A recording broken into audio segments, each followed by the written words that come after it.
Yeah, and again, that's part of what I call working it backwards, because people really don't know what causes their cancer. They go in and get a diagnosis, and their oncologist will go through a minute or two of the human genome and genetics, and which is a bunch of gobbledygook, and then he or she will throw his hands up in the air and say, "We really don't know."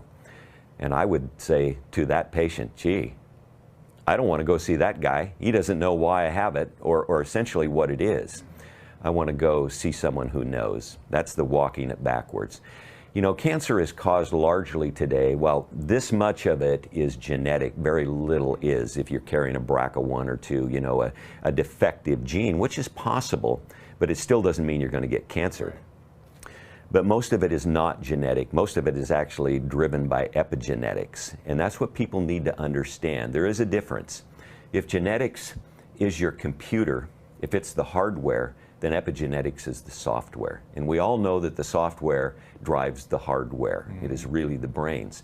That's what epigenetics is, and that's what cancer is.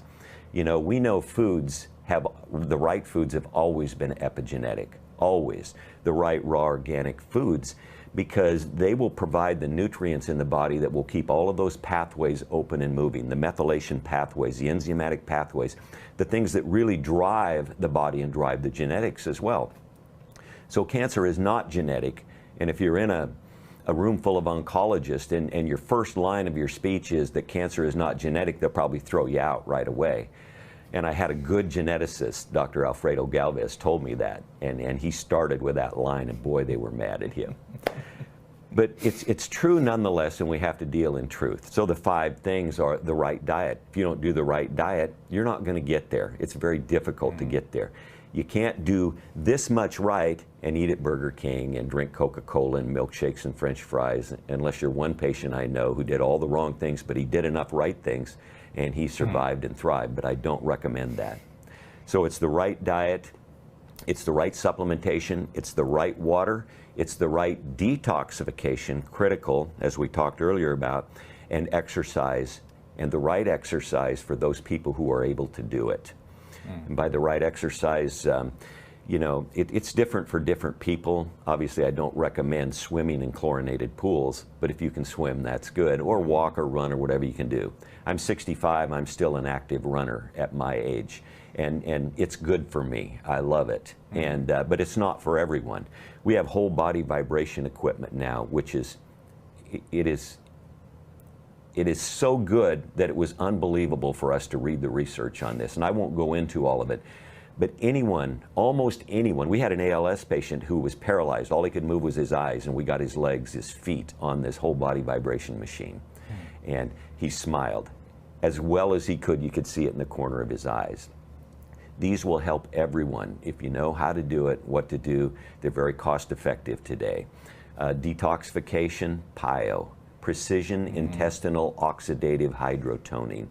No one else in the world does it except the organization that we're with up in the Seattle, Washington area, and we're trying to get more people trained. It's absolutely incredible. It floods the body with oxygen through ozone. It uses perfected water. It looks like colonic hydrotherapy to start, but it goes way beyond that. It's not typical to what anyone else is really doing, and that's why the results are stunning, truly stunning. We drink the right water because the right water, the right ionized water heals. Our bodies are electric. Our cells run at a certain millivoltage, and if they're not there, you're sick. You're acidic and you're inflamed. Most people are that way today because they've got chronic sickness and disease. So we have to change that. There's not many ways to change that. How do you change the millivoltage in a cell? It used to be you eat a raw, vegan, organic diet because vegetables are very, very alkaline. Alkaline, millivoltage, they work together. And so, and many say are exactly the same thing. But now the best way to do it is through a specific kind of ionized water that runs at -300 to -800 millivolts, and it will raise that cell voltage. If you don't raise the cell voltage to 50, -75, you're not going to heal. You need that voltage to heal. And so very few people know about that. Dr. Jerry Tennant wrote a couple books on healing is voltage. I encourage everyone to read those, and you'll understand why this ionized water, and I promote specifically Kangen water because I have not seen anything that is comparable to date. And you'll be able to understand how it works. And the common layperson can get that, and they can understand how it works, but it's incredibly important. And then the Right Supplementation, we use a couple. We use the Relive products. Some people will want to give me heartburn on that, but I said no. I've done the research. I know what works and what doesn't work as far as supplements go, because we test them in the human body. You can test everything you want in the Petri dish. It's not the same thing, folks. And you can tell me this isn't good for people or this isn't good, but you better darn well show me the research. And I'll show you the research. And so we use the Relive products, we use the Purium products, we use some others because they are the best and they're time tested now in the human body. And most cancer patients need to get more nutrition than they can. When people are very sick with cancer, they turn to comfort wherever they can find it. Sure. Most of that is in the wrong foods and the sugar. So it's very difficult for them to eat anything. And so we're not going to get them to eat 5 pounds of organic kale and 5 pounds of organic broccoli and 5 pounds of organic carrots and so on and so forth every day. But you know, they really need that overwhelming nutrition that is inherent in those types of foods, those phytochemicals, the phytonutrients in there. So where do you get them?